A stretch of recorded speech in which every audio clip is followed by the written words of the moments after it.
J'ai 27 ans, j'ai mal tous les jours. Et pendant des mois, personne ne m'a prise au sérieux. Ce que je vis, c'est le quotidien de beaucoup d'endogueurs. Alors je vais vous raconter l'histoire de l'une d'entre elles, pour moi et pour toutes les autres. Vraiment impressionnant. Ça, vous pouvez prendre en photo, c'est vraiment très spécial et atypique. De toute façon, pour l'endométriose, il n'y a pas de traitement. Prenez la pilule. Vous avez de la chance que ça ne soit pas un sarcome. Sarcome, c'est un cancer, il faudrait envisager une hystérectomie. Et j'ai compris un truc simple, c'est que personne viendrait sauver mon cul. J'ai 27 ans, j'ai mal tous les jours, et pendant des mois, personne ne m'a prise au sérieux. Aujourd'hui, je dois recommencer mon parcours médical de zéro. Ce que je vis, c'est le quotidien de beaucoup d'endogueurs. Alors je vais vous raconter l'histoire de l'une d'entre elles, pour moi et pour toutes les autres, pour qu'on arrête d'invisibiliser nos douleurs, pour qu'on se sente moins seul. Juillet 2024, une douleur violente me réveille en pleine nuit, au niveau du flanc droit. C'est comme des coups de poignard. C'est si violent que mes parents me ramènent directement aux urgences. Ils pensent que c'est une appendicite. À l'hôpital, c'est la routine. Échographie, scanner, prise de sang, mais rien. Pourtant, la douleur est bien là. Elle est insoutenable et surtout, elle est réelle. On peut le lire sur mes constantes. On me dit ironiquement que je ne vais pas mourir ce soir et on me renvoie chez moi. Des allers-retours comme ça, j'en ai fait plein. Et c'est toujours la même réponse. Et c'est comme ça que commence mon errance médicale. Jusqu'au jour où mon médecin traitant évoque la piste de l'endométriose. Il me prescrit une IRM abdominopelvienne, c'est la première étape pour le diagnostic de l'endométriose. Sauf qu'on me fait une IRM classique, donc sans produit de contraste, sans gel, sans même un médecin formé à la détection des lésions d'endo. Résultat, un compte-rendu sans anomalie. Heureusement, mon médecin traitant reprend les images, et lui, il voit quelque chose.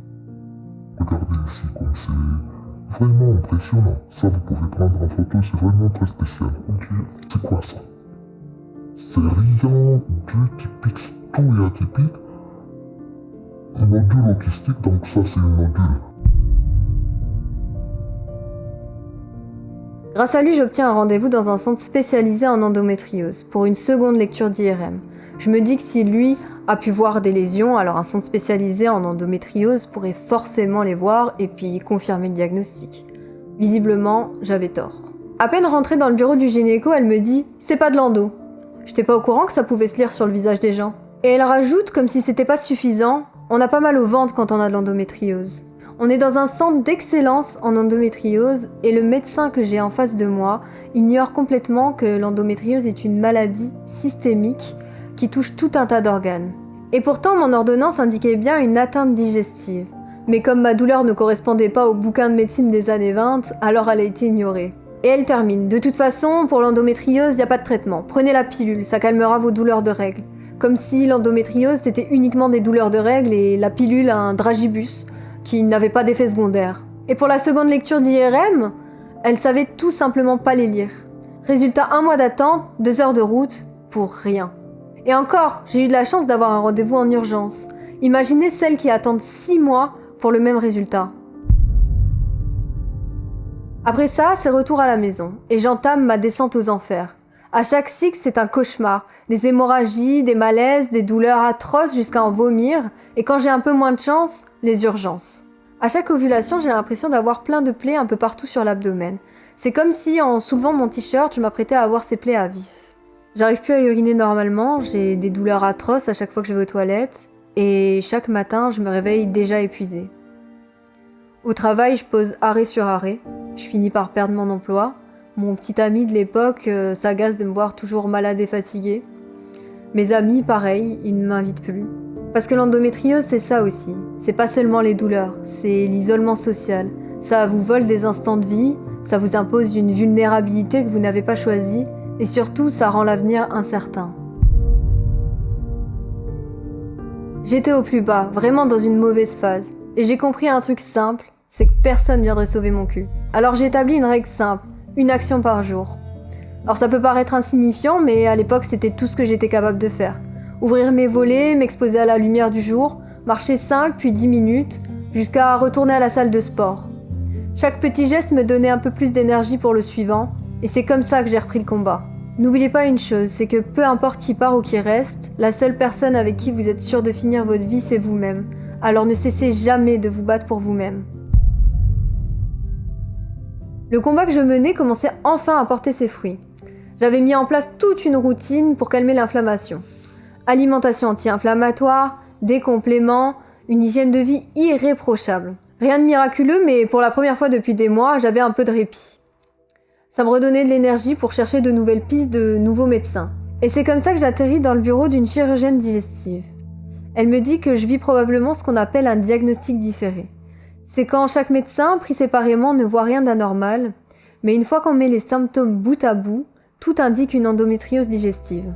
Et ce genre d'errance, ça peut durer des années, 6 à 7 ans en moyenne, pour un diagnostic d'endométriose. Les examens s'enchaînent, le diagnostic d'endométriose est posé, et on programme une opération avec le chirurgien digestif et le gynécologue pour explorer mon ventre à la recherche de cette douleur, et pourquoi pas m'en soulager. Sur le papier, ça semblait super, sauf que quelques semaines avant l'opération, les discours changent.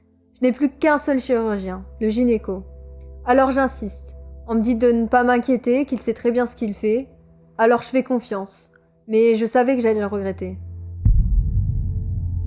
Tout se passe très bien, jusqu'au réveil. Réveil difficile. D'ailleurs, j'ai découvert que j'étais infernale sous morphine. Apparemment, je me suis réveillée en criant « I'm back, motherfucker !» partout dans la chambre, avant d'arracher ma perfusion et d'aller faire pipi. Mais première victoire, je pouvais enfin aller aux toilettes sans douleur. De là, les infirmiers me font un rapide compte-rendu sur ce qu'il s'est passé pendant l'opération. On m'a retiré un petit kyste et on m'a fait un test de fertilité. Mais aucun mot sur l'endométriose.